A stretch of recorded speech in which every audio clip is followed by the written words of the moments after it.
While we still don't know everything there is to know about the medical field and the human body, it's a fair statement to say that doctors today can treat or cure just about anything.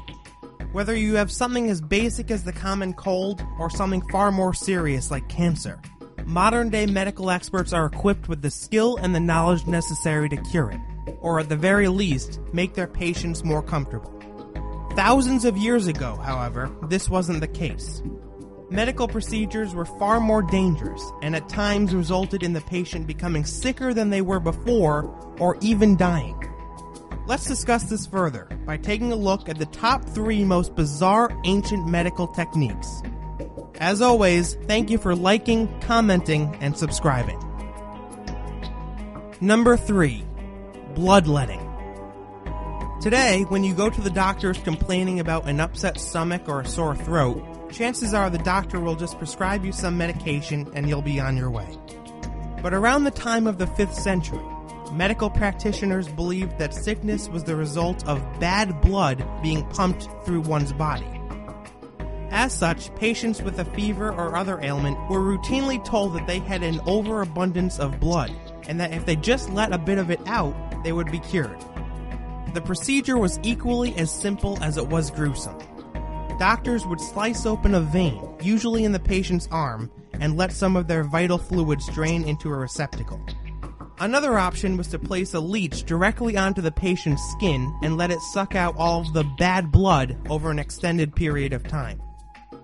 As you probably can imagine, cutting open a vein and letting the blood flow out like water leaking out of a garden hose often resulted in the patient lying lifeless on the floor.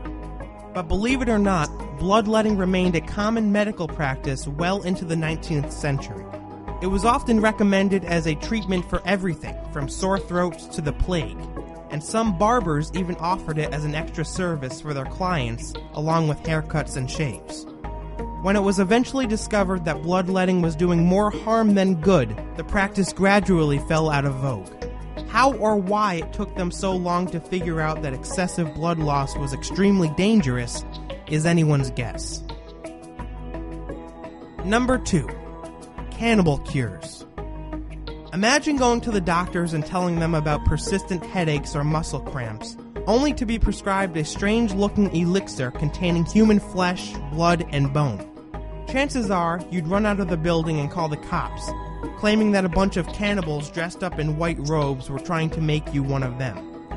But even though this sounds like something out of a low-budget horror film, this disturbing mixture, also known as corpse medicine, was routinely given to patients for hundreds of years. The Romans, for example, believed that consuming the blood of fallen gladiators had the ability to cure epilepsy. Apothecaries in the 12th century commonly kept a few jars of mummy powder on their shelves, which, as the name implies, was made from ground-up mummies that were stolen from Egypt.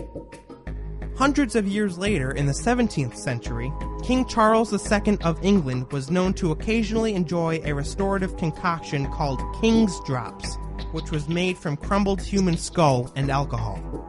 The idea behind these cannibalistic medicines was more spiritual than anything else.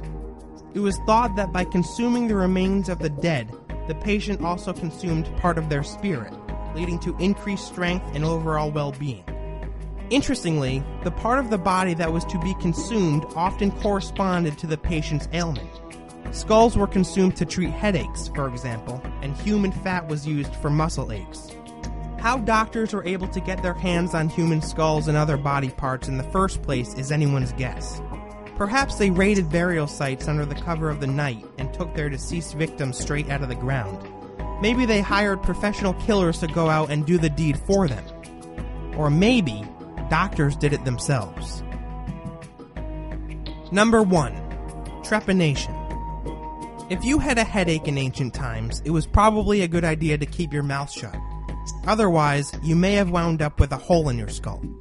Trepanation is a practice that was used as far back as 7,000 years ago, and involved drilling holes inside of the patient's skulls as a means of curing illnesses. While modern-day researchers are still unsure how or why trepanation was first developed, it is commonly believed that it was a method of releasing evil spirits from the bodies of the sick and the mentally ill. Others argue that it was just an ancient form of surgery used to cure epilepsy, headaches, and blood clots.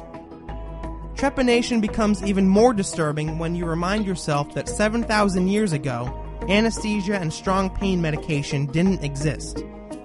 The pain experienced by these patients who were forced to do nothing but sit there as the doctor drilled a hole through their skull must have been excruciating. Thank goodness that all it takes to cure a headache today is some ibuprofen and a glass of water. Thank you for liking and commenting on this video. If you like what we do, we hope that you will consider clicking on the subscribe button so that you can keep up with new episodes released every single weekday. We'll see you next time.